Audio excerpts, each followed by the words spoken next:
আগামী 30 বছর যদি বিশ্বে কোনো তেল নাও থাকে, ওরা চলতে পারবে, প্লেন উড়াইতে পারবে। ওদের মিলস বন্ধ হবে না, ফ্যাক্টরি বন্ধ হবে না, ওদের ইন্টারনেট সেকশন বন্ধ হবে না, বিদ্যুৎ বন্ধ হবে না, ওদের কোনো কিছুই বন্ধ হবে না, কোনো প্রযুক্তি বন্ধ হবে না।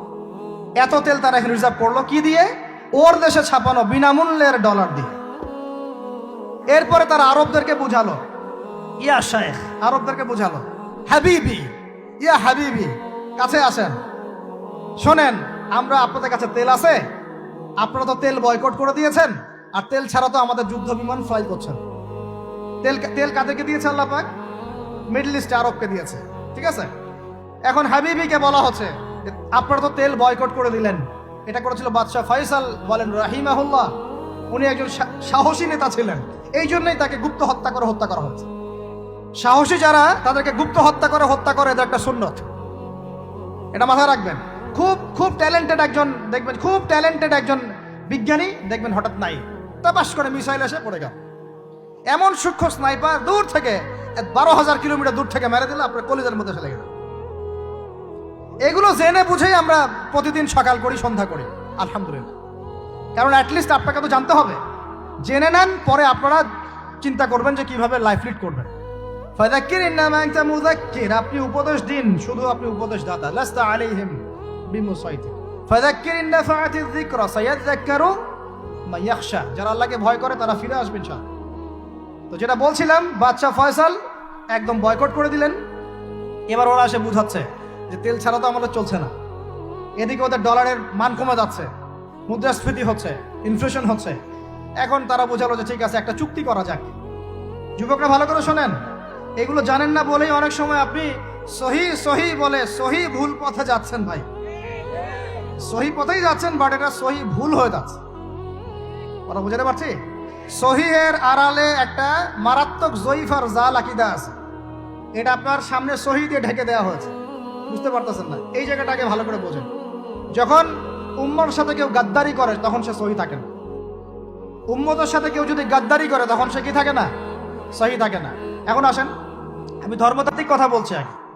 এখানে বাদশা ফয়সাল তাকে কনভিন্স করা হলো, ঠিক আছে আমরা তেল কিনবো, আপনাদের কাছ থেকে কিনবো, আপনাদের গলফ কান্ট্রি যেগুলো আছে এদের কাছ থেকে কিনবো, তবে একটা শর্ত, আপনারা তেল বিক্রি করবেন শুধু মার্কিন ডলারে, অন্য কোনো কারেন্সিতে তেল বিক্রি করতে পারবেন না। বলেন নাউজুবিল্লাহ। আপনি বাংলাদেশ গভর্নমেন্ট যদি গিয়ে এক ব্রিফকেসের মধ্যে 1 কোটি টাকা নিয়ে যায়, বুঝেন কথা, বুঝতে পারতেছেন? 1 কোটি টাকা আমাদের টাকা নিয়ে গিয়ে যদি বলে শেখ হাবিবি আমাকে তেল দাও, ওরা বলবে তেল দিতে পারবো না, খালাস, কুল্লু খালাস, এখান থেকে বের হও। কথা বুঝতে পারেন নাই? 1 কোটি কি দিবেন? টাকা, তেল দিবে না, লিখে নেন, দিবে না। কিন্তু সেই 1 কোটি টাকাকে যদি আপনি ডলারে কনভার্ট করেন, ওটাকে ডলার দিয়ে কনভার্ট করেন, করে যদি বলেন হাবিবি তেল, তখন বলবে যে আসো তাআলিলাহি, তেল নিয়ে যাও, খালাস, কুল্লু খালাস। কথা বুঝতে পারছেন? তেল বিক্রি করব শুধুমাত্র ডলার দিয়ে, ডলার ছাড়া অন্য কোনো কারেন্সিতে তেল বিক্রি করতে পারবো না। এইটা পশ্চিমারা আরবদের সাথে একটা সন্ধি করলো আর কি, চুক্তি করলো। এই চুক্তির নাম হলো পেট্রো ডলার মনিটরি সিস্টেম। বুঝতে পারলাম? Petro dollar monetary system. এর বদৌলতে আরবের মরুভূমি হয়ে গেল এখন একদম অট্টালিকার প্রাসাদ। বোঝা যায়? মরুভূমিগুলো হয়ে গেল কি অট্টালিকার প্রাসাদ, আর বাকি পুরো মুসলিম উম্মার উপর দেখেন কি দুরবস্থা নেমে আসে। শুধু তাই না, ওই ডলার হলো একদম লিডার, কারেন্সির লিডার। এখন ওই ডলার তেলের মান নির্ধারণ করবে, আপনি টাকা দিয়ে করতে পারবেন। সারা বিশ্বের সবচেয়ে বড় অর্থনৈতিক জুলুম হচ্ছে এই পেট্রো ডলার মনিটরি সিস্টেম।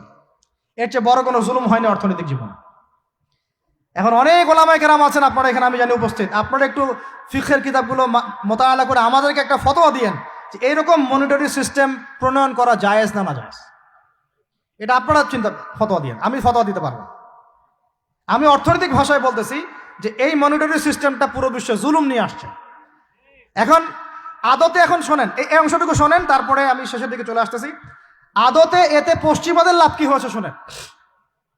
আমার কাছে এই যে ডলার, এটা আমি ছাপাই আমার দেশে, আমার কারখানায়, আমার খরচ হচ্ছে কাগজ, আমার খরচ হচ্ছে মেশিন, আমার খরচ হচ্ছে কালি। বোঝা যায়? বোঝা যাচ্ছে?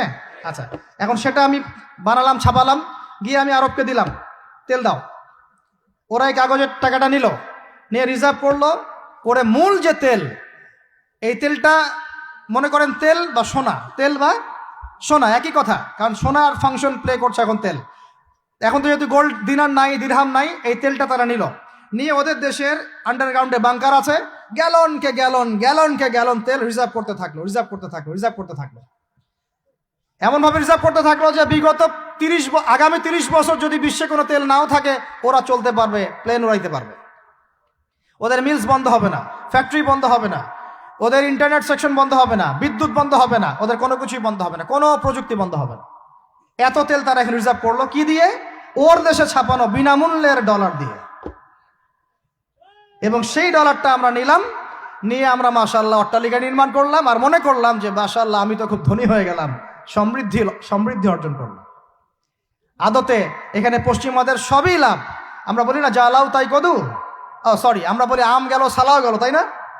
এখানে আমও তাদের, সালাও তাদের, আদতে আমাদের কিছু নাই। আপনারা হাসতেছেন, কিন্তু এইটা হচ্ছে সারা বিশ্বের সবচেয়ে বড় জুলুম।